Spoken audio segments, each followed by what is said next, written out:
Bit of a long video, guys, but if you can bear with me, I could use your help. So my cat, a couple of nights ago, had a full-on seizure. She was lying on my lap. We thought she was looking at something. She fell off my lap, and it turned into a full-on 3-minute epileptic seizure.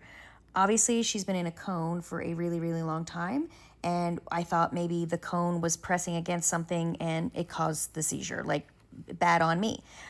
No, the next morning we caught a full-on seizure, and we immediately brought her to the emergency clinic.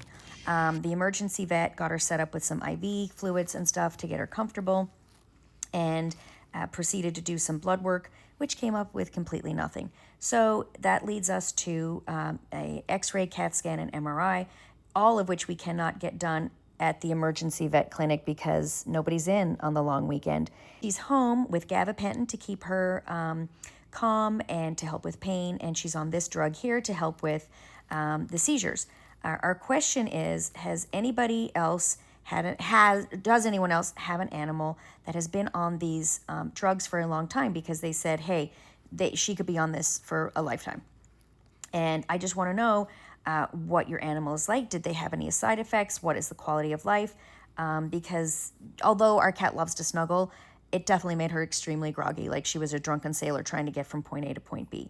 The second thing you guys should know, I guess, is that the cat is about 8 years old, 9 years old. She is a rescue. She's been, completely fine. This is the cat that had the GI issues a couple of months ago. So the ER clinic is very familiar with us now and familiar with Timbit. But they did mention that you cannot get epilepsy in a cat like 8 or 9 years down the road. That usually happens when they're 2 or 3. So we have to wait for these tests to see what's going on.